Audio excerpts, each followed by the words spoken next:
Selamat sejahtera. Hari ini saya ingin membentangkan pengajian perniagaan semester 2, bab 4, pembuat keputusan 42.2, alat membuat keputusan kualitatif. Maksud keputusan kualitatif ialah penggunaan pertimbangan yang subjektif berdasarkan idea, kreativiti, pengalaman, gerak hati dan pendapat dalam membantu pengurus membuat keputusan. Jenis alat keputusan kualitatif: 1. Analisis tulang ikan. 2. Sumbang sarang. 3. Kumpulan fokus. 4. Teknik Delphi.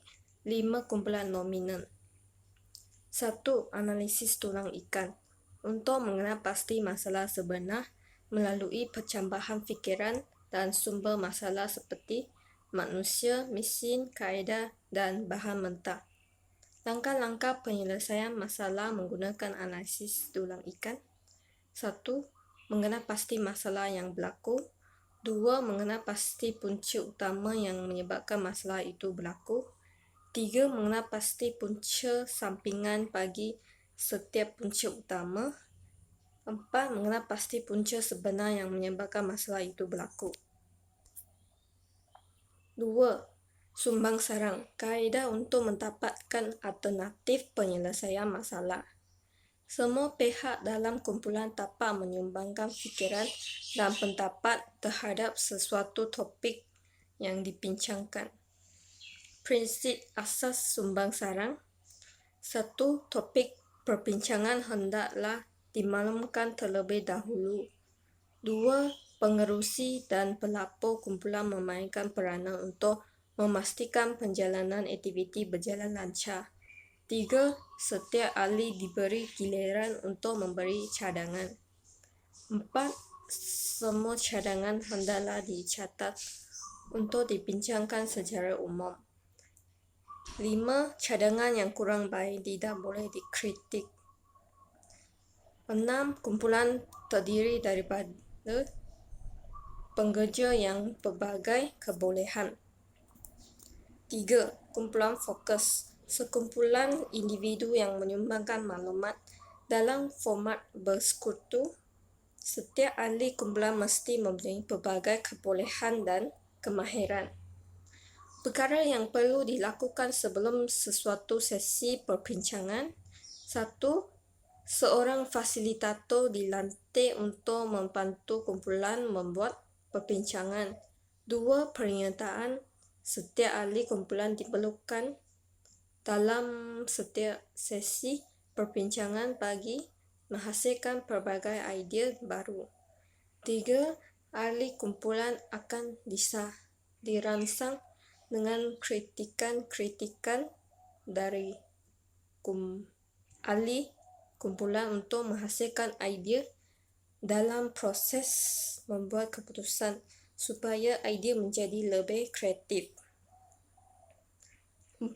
Setiap idea akan disaring dan akhirnya keputusan dapat dicapai atas persetujuan setiap ahli di dalam kumpulan fokus. 4. Teknik Delphi. Perkutipan data atau maklumat berdasarkan kaedah tinjauan daripada ahli-ahli yang terlibat. Kaedah pelaksanaan teknik Delphi. 1. Setiap ahli memberi idea kreatif secara tertulis, kemudiannya akan menjadi rujukan dalam membuat keputusan. 2. Tarifan keperluan maklumat diberikan kepada setiap ahli. 3. Ahli-ahli dalam kumpulan memberi idea secara tertulis dan tidak bertemu antara satu sama lain. Dengan itu, setiap ahli bebas mengemukakan idea walaupun idea yang diberi merupakan idea yang sensitif. 4. Idea yang diberi akan dikumpul dan dinilai oleh ketua kumpulan yang pakar dalam menganalisis serta akan disebarkan kepada ahli kumpulan sehinggalah idea tersebut akan dipersetujui oleh setiap ahli kumpulan. 5. Teknik kumpulan nominal. Kumpulan partner yang ditubuhkan dengan mempunyai sekutu untuk memberi idea menyelesaikan masalah yang wujud. Proses menghasilkan idea melalui kumpulan nominal. 1. Mengenal pasti masalah. Kumpulan dihendaki menulis seberapa banyak alternatif secara bebas. Setiap ahli diberi peluang menulis idea tersebut di papan tulis untuk dibincangkan. Setiap ahli lain akan diberi peluang membincangkan setiap idea yang diberikan. Proses penambahbaikan idea dilakukan pada peringkat ini.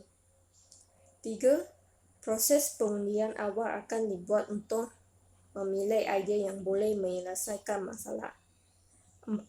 Proses pengundian akhir dibuat untuk memilih satu alternatif yang terbaik bagi menyelesaikan sesuatu masalah. Sekian, terima kasih.